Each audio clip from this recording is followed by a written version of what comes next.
Então boa tarde, boa tarde a todos, eu sou o Eduardo, neste momento estou a terminar o doutoramento na Faculdade de Ciências de Lisboa e tenho vindo a estudar borboletas desde antes de entrar em Biologia. Tenho trabalhado fundamentalmente em estudos de faunística, inventariação, mas também mais recentemente de genética, e temos um projeto com barcoding e com filogeografia de borboletas portuguesas na Faculdade de Ciências, com diversas espécies que ocorrem tanto em Portugal como um pouco por toda a bacia do Mediterrâneo. As borboletas noturnas, então o que é que se tratam das borboletas? Como a maior parte já deve saber, as borboletas são um dos grupos hiperdiversos de insetos, são por sua vez animais segmentados, com 3 pares de patas, tal como os escaravelhos, tal como as baratas, tal como todos os outros insetos.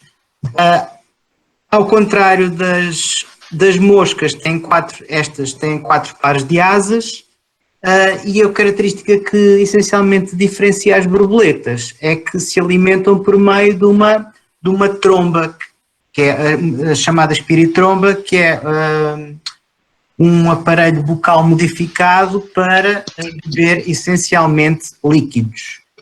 Esta característica é partilhada por cerca de 99% das borboletas do mundo, sendo que só algumas consideradas mais primitivas é que têm as mandíbulas que partilham, por exemplo, com os escaravelhos e com as abelhas, por exemplo.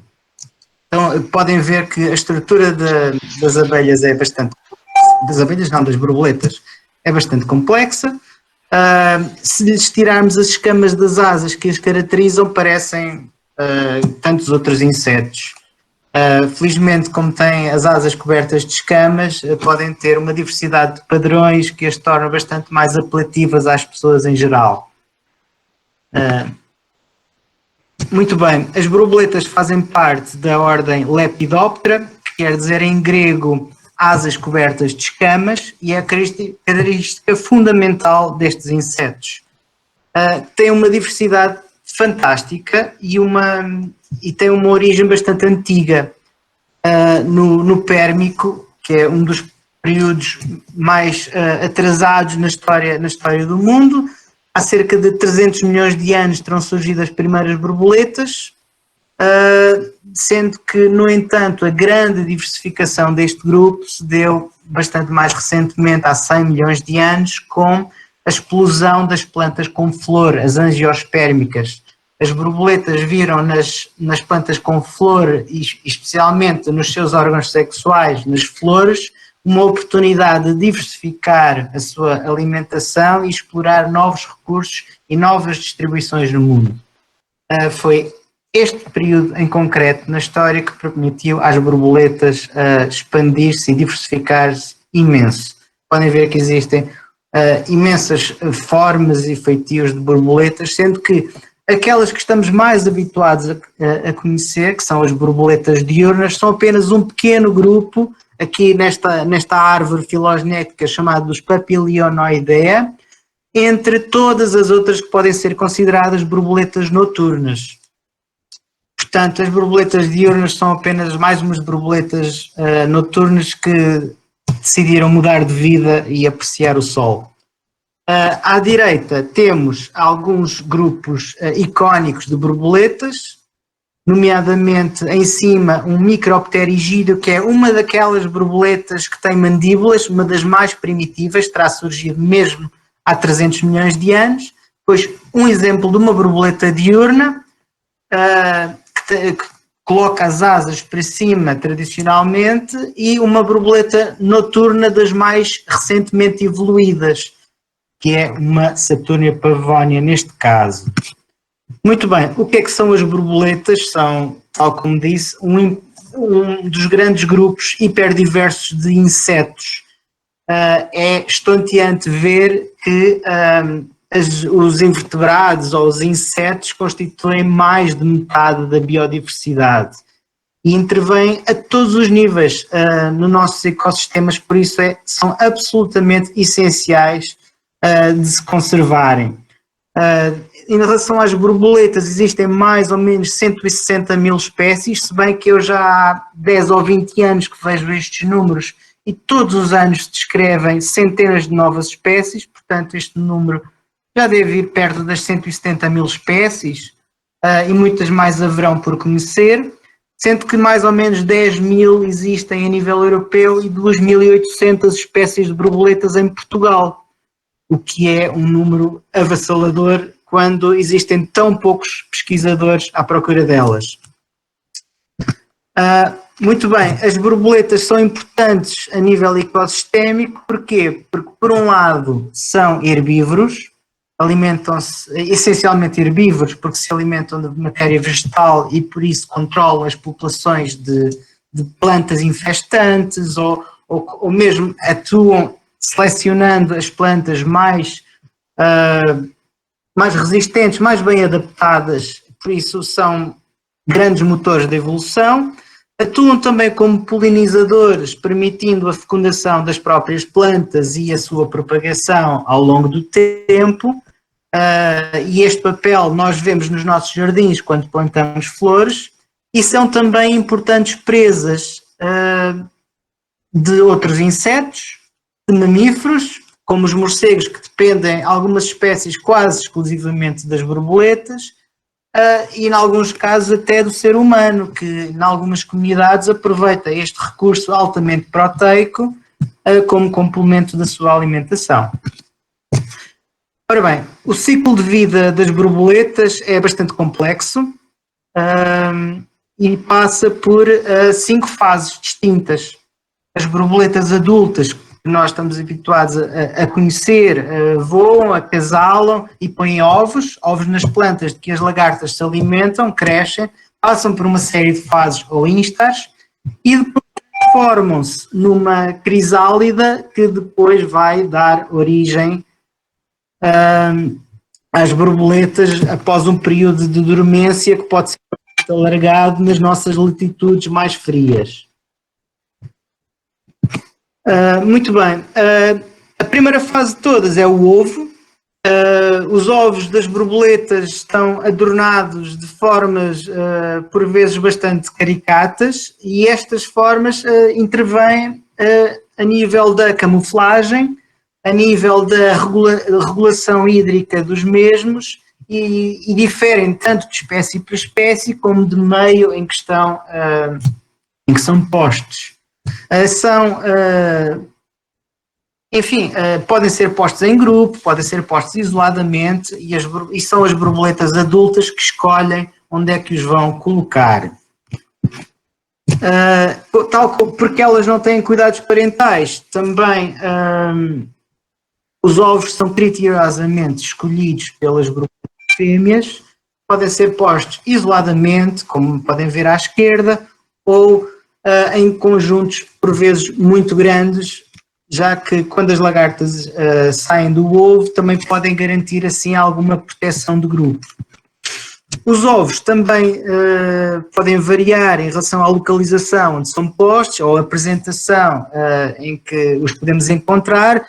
No caso da processionária dos pinheiros, que é o ovo à esquerda em cima, não é o ovo, é uma postura, estão cobertas por escamas do abdômen das fêmeas e assim conseguem que eles não só fiquem num ambiente mais protegido dos predadores, como existe alguma consistência na sua pequena atmosfera ali à volta do ovo.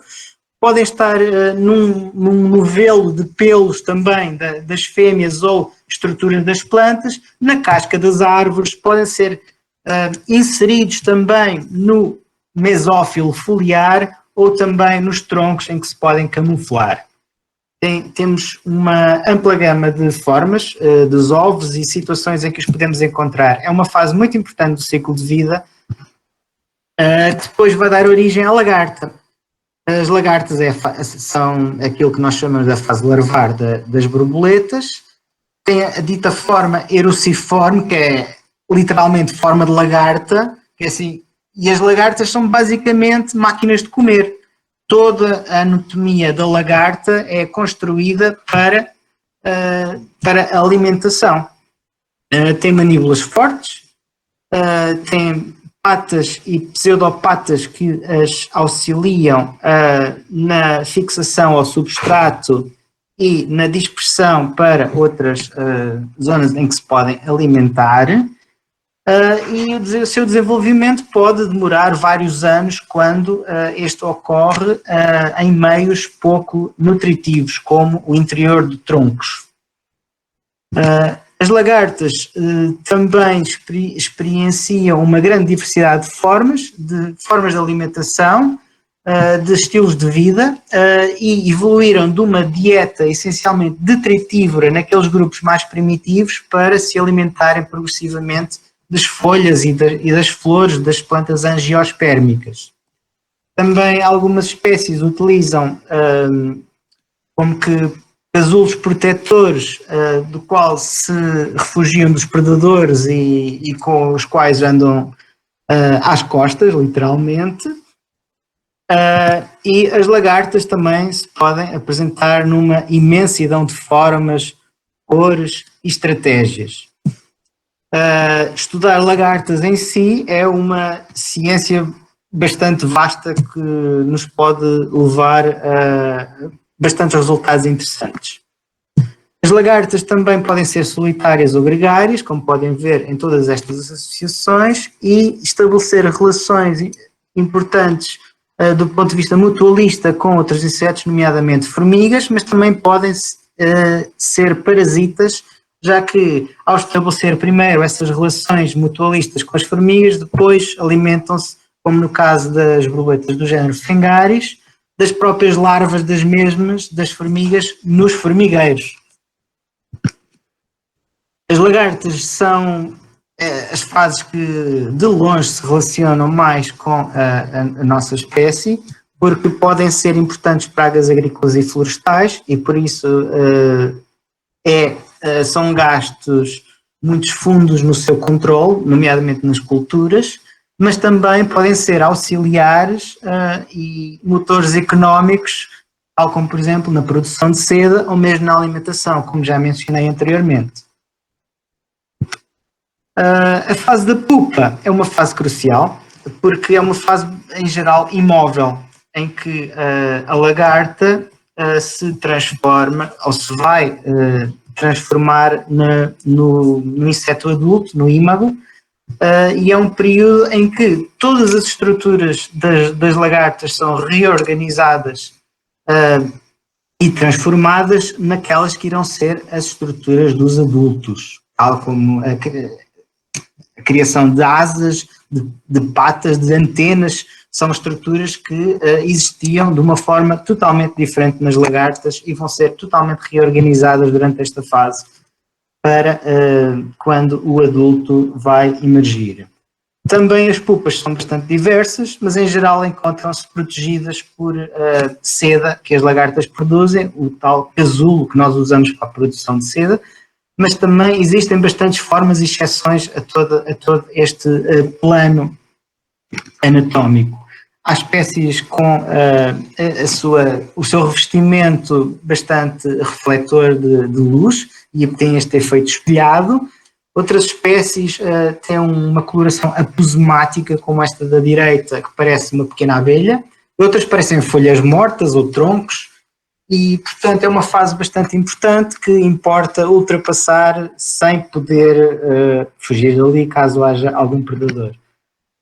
As borboletas adultas são aquelas que nós conhecemos mais frequentemente. Temos borboletas diurnas com um determinado plano anatómico e borboletas noturnas que podem ter colorações absolutamente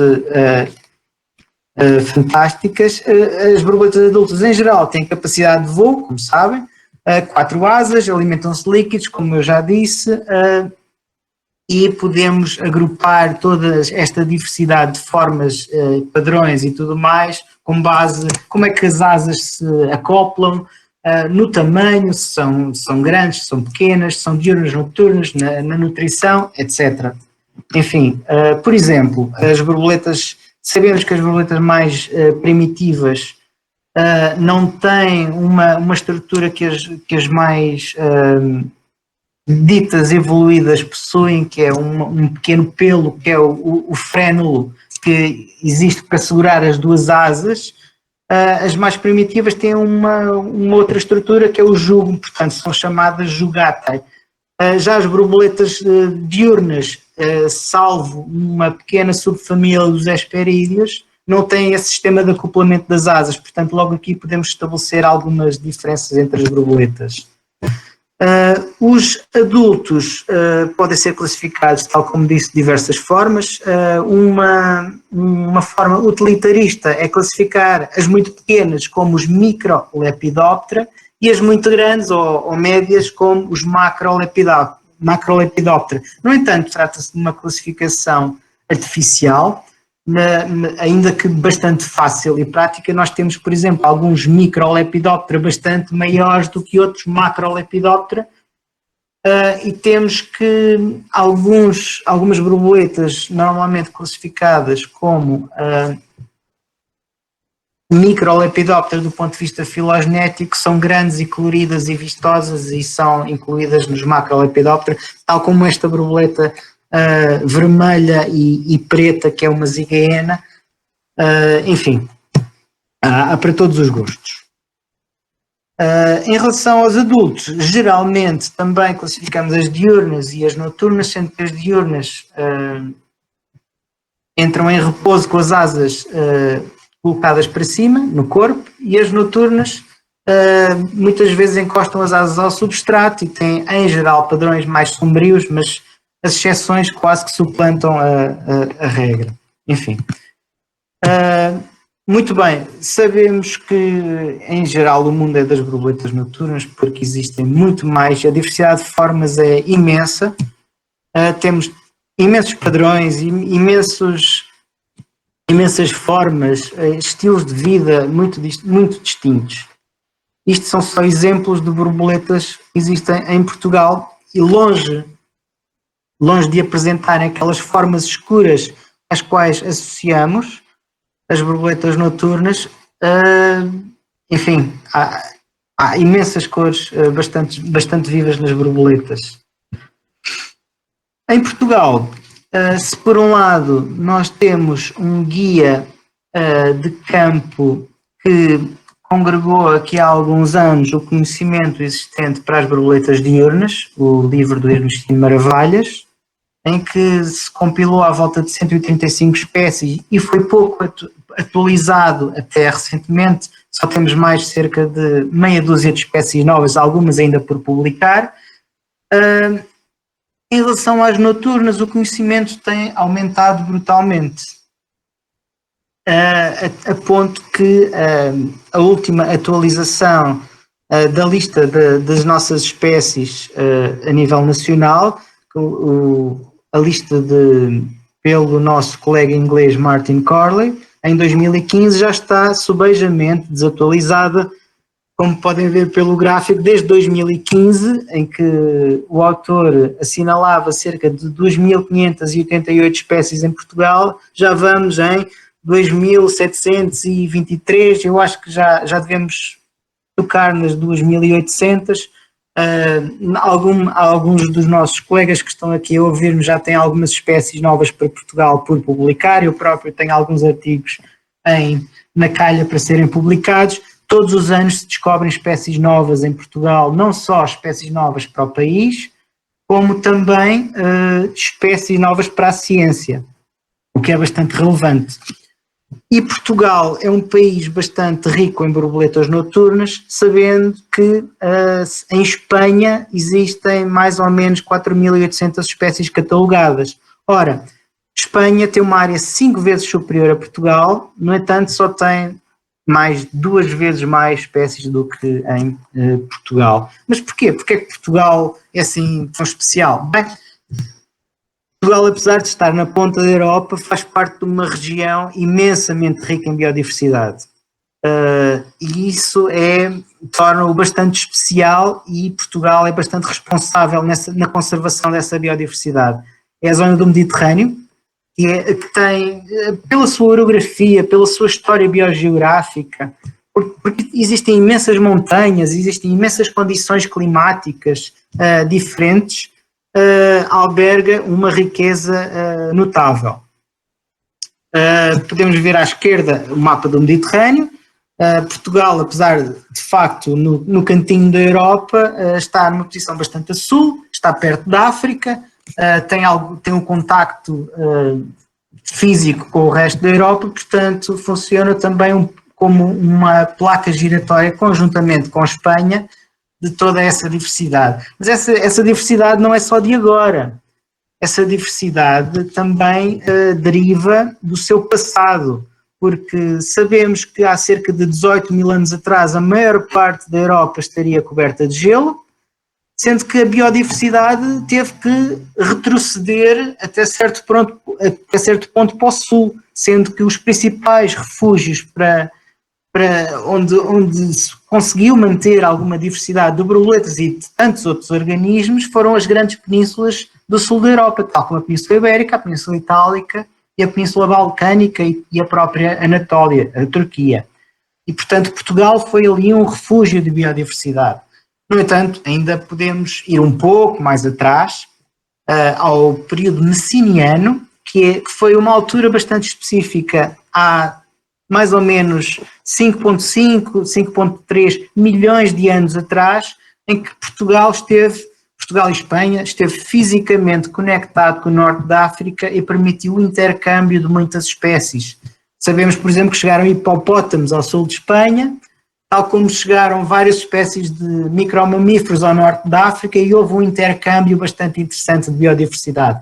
Tanto ao nível da Península Ibérica, lá está, Portugal e Espanha, como a nível da Península Itálica, que ainda não estava formada como hoje, mas houve ali uns corredores de biodiversidade que fizeram com que esta zona do Mediterrâneo Ocidental seja bastante singular, não só pela fauna que se refugiou durante os períodos frios, como há 5 milhões de anos atrás, desde essa altura que partilhamos algumas borboletas e outros organismos com a África, por exemplo.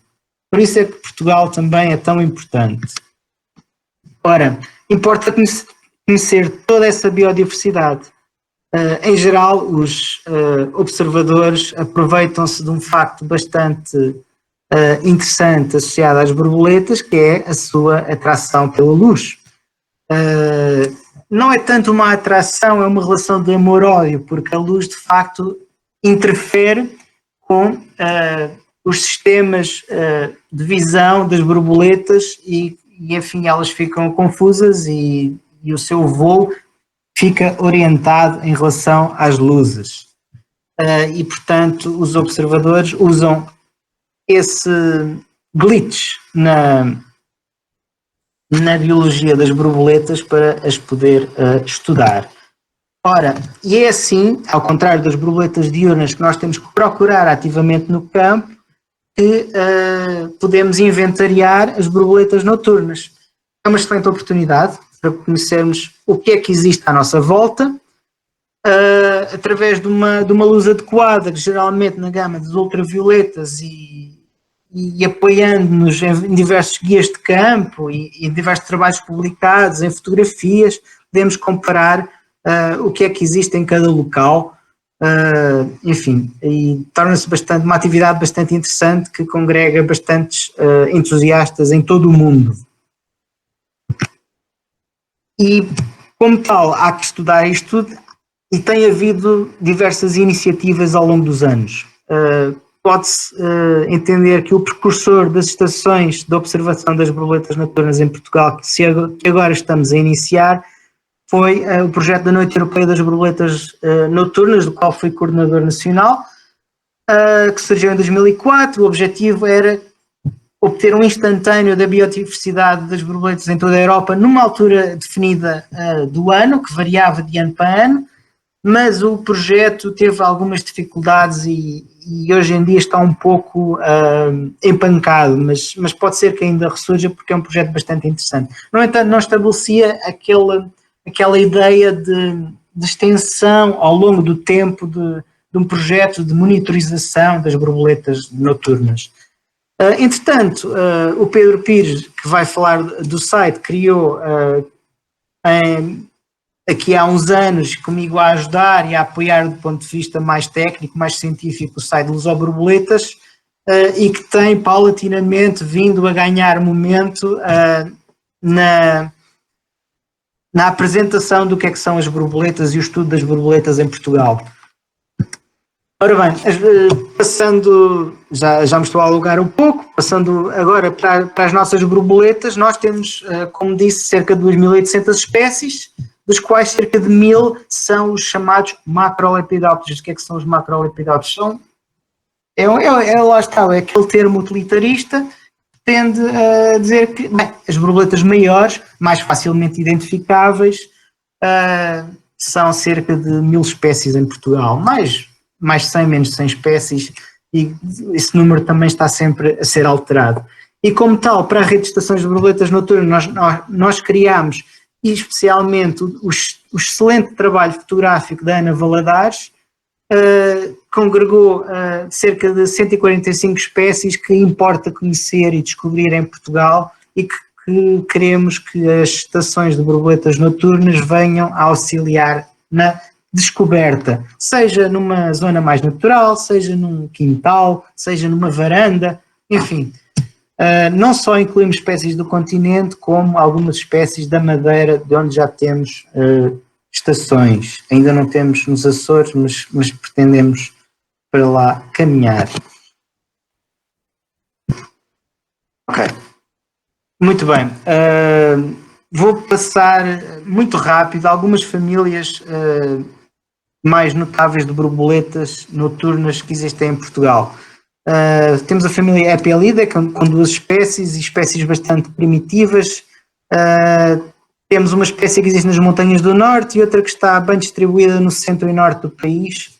São espécies um pouco raras, talvez possamos encontrar, seria interessantíssimo que as conseguíssemos durante as estações. A família Limacodidae é uma família que tem 2 espécies em Portugal, uma foi descoberta há muito pouco tempo, muito poucos anos, e são espécies ligadas a habitats florestais e zonas mediterrânicas mais ou menos de vegetação densa. As lagartas são bastante coloridas nos trópicos, mas na nossa zona não tanto, mas nos trópicos são daquelas lagartas de quais não devemos tocar por nada, porque são bastante tóxicas. A família Cesidae é uma família bastante interessante, já que a maior parte das espécies mimetizam abelhas e vespas, portanto tem este padrão assim bastante interessante. Não é qualquer um que não se deixa enganar, até eu quando estou no campo e vejo uma destas borboletas sinto a necessidade de dar um passo atrás e depois só com uma examinação melhor é que consigo distinguir de uma vespa, por exemplo, e tem uma família muito próxima que é a Coccidae, cujas lagartas geralmente são endófitas nos tecidos vegetais menos nutritivos, como os troncos e os bulbos. A família Zygenidae geralmente não aparece a voar à noite, por isso não é um grande alvo nestas estações de monitorização de borboletas noturnas, mas tem estas borboletas bastante coloridas que sendo noturnas do ponto de vista filogenético voam essencialmente de dia. Associadas a elas tem esta família Heterogenidae, que é uma família muito enigmática, com poucas espécies conhecidas e que ainda temos bastantes estudos por publicar sobre esta família em Portugal, ainda vai dar algumas surpresas. Por outro lado, temos a família Brameidae, que em Portugal apenas tem 2 espécies, mas uma delas é notável porque voa apenas em noites de inverno, esta que é a Lemonia Philopalus, noites de inverno, bastante chuva, bastante frio, quando ninguém quer estar a observar borboletas, aparece ela aos trambolhões à luz dos mais intrépidos. A família Saturnidae inclui a maior borboleta da Europa, a Saturnia piri, aqui à direita, e a sua congênere bastante mais pequena, a Saturnia pavonia. São caracterizadas pela presença destas manchas nas asas que parecem olhos, que servem eventualmente para afugentar os predadores. Temos o macho à esquerda, a fêmea à direita. Pronto. Temos apenas essas 2 espécies em Portugal. E depois temos a família Sphingidae, vulgarmente chamadas colibris, porque enganam muitas pessoas, porque ao alimentar-se em voo suspenso nas flores, as pessoas são levadas em crer que se tratam de colibris a alimentar-se nas flores. No entanto, a maior parte das espécies voam de noite, têm este tipo de alimentação, mas voam de noite e nós não as conseguimos detectar. Há uma espécie que, em particular, quase não vemos na fase adulta, mas as lagartas, aqui no canto inferior esquerdo, são muito variáveis, muito coloridas e são um bom tema de estudo da variabilidade morfológica de uma espécie. Enquanto isso, no canto superior direito temos a borboleta caveira, porque tem na parte superior do tórax uma mancha que parece uma caveira, e também é chamada de bruxa ou caveira da morte. Enfim, existem todo um leque de nomes místicos ou associados a esta espécie. Temos 17 espécies destas borboletas em Portugal e são espécies bastante grandes e bastante interessantes. Por outro lado, temos a família Lasiocampidae, que tem espécies bastante robustas, cujas lagartas estão cobertas de pelos, daí o nome da família. Lasiocampidae é lagarta coberta de pelos.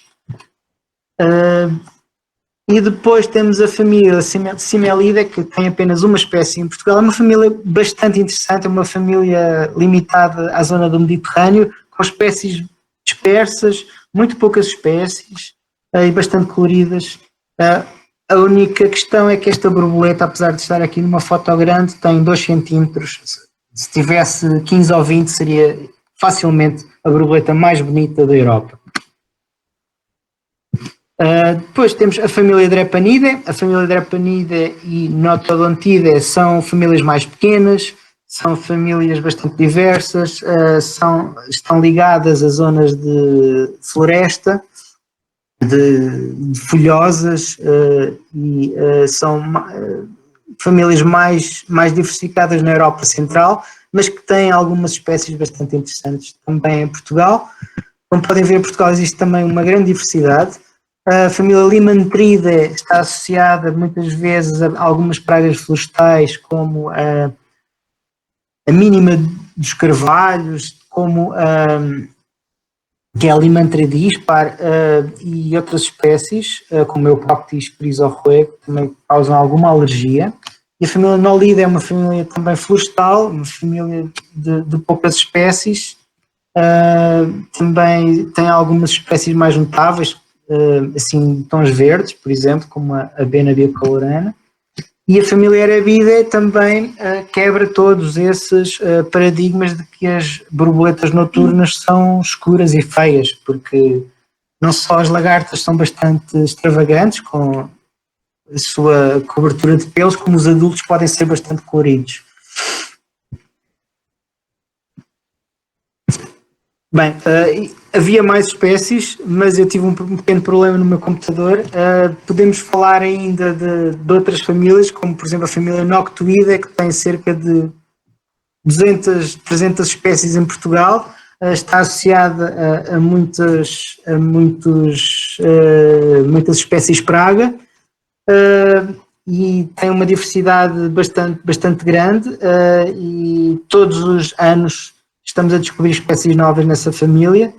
Existem imensas borboletas que importa conhecer. A média anda à volta dos 20 espécies novas a serem adicionadas à lista de Portugal todos os anos, e qualquer esforço de amostragem em Portugal pode dar origem não só a espécies novas para o país, como espécies novas para a ciência. E isso é o mais importante, se calhar, a retirar de todas estas imagens de borboletas, que são sempre bonitas, e de todos os inventários que se possam fazer em Portugal, que é a capacidade ou a possibilidade de existirem descobertas notáveis. Sempre que se põe uma luz é quase uma incógnita, porque até muito recentemente quase não foram feitos estudos com borboletas em Portugal.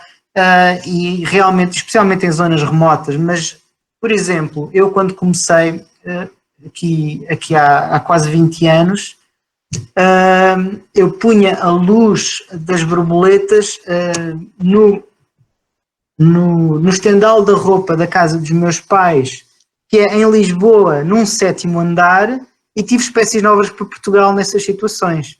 Por isso, qualquer situação pode criar novo conhecimento científico e novos conhecimentos de distribuição ou de tendências populacionais das borboletas em Portugal. Por isso, qualquer um de nós, se devidamente acompanhado, e acho que estamos a criar uma boa bateria de especialistas e de aficionados, pode produzir conhecimento bastante importante acerca das borboletas em Portugal. Por isso, este esforço das estações crê-se que vai dar grandes frutos e acho que pessoalmente pode ser bastante enriquecedor para qualquer um de nós. Por isso vamos ver como é que isto avança. Ok, muito obrigado, Eduardo, pela apresentação excelente sobre as borboletas de Portugal. E agora ia passar a palavra ao Pedro Pires para falar sobre o site Lusoborboletas como uma ferramenta que todos devemos utilizar enquanto estudiosos das borboletas. Força, Pedro.